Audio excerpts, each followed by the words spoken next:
और अब बड़ी खबर मध्य प्रदेश के सीहोर से है, जहां इछावर इलाके में एक चलती हुई बाइक में धमाके से 20 साल के एक युवक की मौत हो गई। यह धमाका रामनगर अमला रोड पर हुआ है। इस धमाके की वजह से आसपास भी अफरा तफरी मच गई। पुलिस के साथ फॉरेंसिक टीम मौके पर पहुंची। जांच के बाद मृतक की पहचान के बाद धमाके के बारे में पता चला।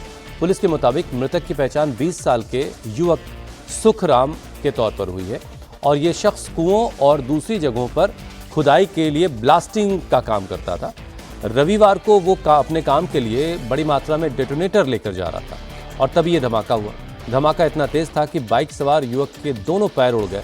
पुलिस ने मामला दर्ज कर लिया है और इस बात की जांच की जा रही कि इतनी तादाद में अवैध विस्फोटक कहां से उसे मिला और इसकी सप्लाई कहां कहां होती है।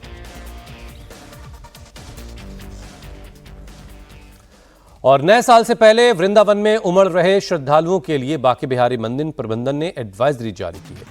श्रद्धालुओं को भीड़ से बचने की सलाह दी गई। मंदिर प्रबंधन ने कहा कि जरूरी हो तभी मंदिर आए। 29 दिसंबर से 5 जनवरी तक मंदिर नहीं आने की अपील की गई है।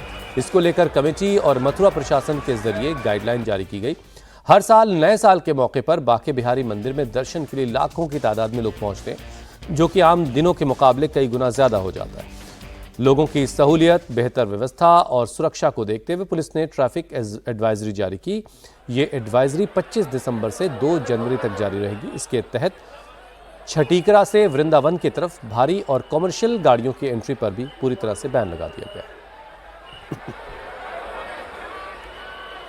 यूपी के कोडीन कफ सिरफ केस में एक्शन लेते हुए वाराणसी पुलिस ने 5 और आरोपियों को गिरफ्तार किया, जिनमें 3 रोहनिया और 2 सरनाथ से पकड़े गए। पुलिस को फेक फर्म के जरिए हो रहे करोड़ों के ट्रांजैक्शन का पता चला। हवाले से पैसे लेने के लिए नीले से पीला कोड इस्तेमाल कर बांग्लादेश से गोल्ड लाया जाता था। सुनील केसरी हमें आदमी मिला है। ये दिनेश यादव, आशीष यादव, जो लोग दिनेश फार्मास्यूटिकल के ओनर्स हैं, जिनका न्यू वृद्धि शुभम जायसवाल के घर के सामने है, घर है और दुकान भी है। ये लोग उनसे कैश लेके स्वप्निल को देते थे ताकि वो तीनों शेल कंपनियों में कैश को जमा करे। 13 करोड़ रुपया उनके द्वारा 1.5 साल के अंतर्गत ही जमा किया गया। ऐसे ही जो लोकेश है, उनका हमें चैट मिली है और हमें CDR भी मिला है, जिसमें डायरेक्टली वो शुभम जायसवाल से वार्ता करते दिखे गए हैं। बल्कि हमें उनकी प्रतीक गुजराती से भी चैट मिली है, जिसमें वो हवाला की भी वार्ता करते दिखाई दे रहे हैं और दिखाई दे रहा है कि कैसे पैसा उनको मिल रहा है और वो PD फार्मा कंपनी में जमा कर रहे हैं। PDP चीफ महबूबा मुफ्ती ने एक बार फिर विवादित बयान दिया। जम्मू कश्मीर के अनंतनाग में एक कार्यक्रम के दौरान महबूबा मुफ्ती ने देश की मौजूदा स्थिति को लेकर विवादित बयान दिया। महबूबा मुफ्ती ने कहा कि महात्मा गांधी और जवाहरलाल नेहरू के जरिए बनाए गए भारत में एक परेशान करने वाला बदलाव आया है। गांधी और नेहरू का हिंदुस्तान अब लिंचिस्तान में बदल गया है। महबूबा ने देश के अलग अलग हिस्सों से सामने आ रही भीड़ के जरिए की गई हिंसा की घटनाओं पर गहरी चिंता जाहिर की। उनके मुताबिक इस तरह की घटनाएं बेहद गंभीर हैं और आम लोगों की सुरक्षा सम्मान के लिए ये सीधा खतरा पैदा करती है। न सिर्फ कि जिंदगी बनावान दुश्वार, सेक्युलर फैब्रिक गांधी सुन मुल्क वनकस बनान लिंचिस्तान। जो गांधी मुल्क जवाहरलाल नेहरू मुल्क बनो वनकस लिंचिस्तान बनाओ, गोड़ा सुन मुल्क बनाओ, गोड़ा सुन भारत बनान। और आज सुबह की सबसे बड़ी खबर, अमेरिका के राष्ट्रपति डोनाल्ड ट्रंप और यूक्रेन के राष्ट्रपति व्लादिमीर ज़ेलेंस्की के बीच बैठक खत्म हो चुकी है।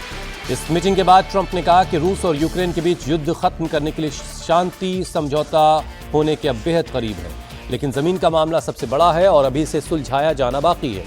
ट्रंप पूर्वी डॉनबास की जमीन का जिक्र कर रहे थे, जिस पर रूस ने कब्जा किया है। ट्रंप ने इस बातचीत से पहले रूस के राष्ट्रपति व्लादिमीर पुतिन से 2 घंटे से ज्यादा वक्त तक बातचीत की।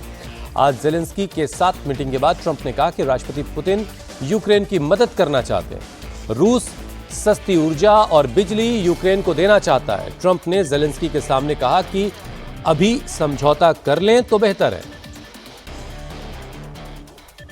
They are telling that Ukraine has to give up Donbass. Just very recent statement coming out. Well, that's what they've been asking for, and there's a dispute about that. So they're going to have to iron that out. That's an issue they have to iron out.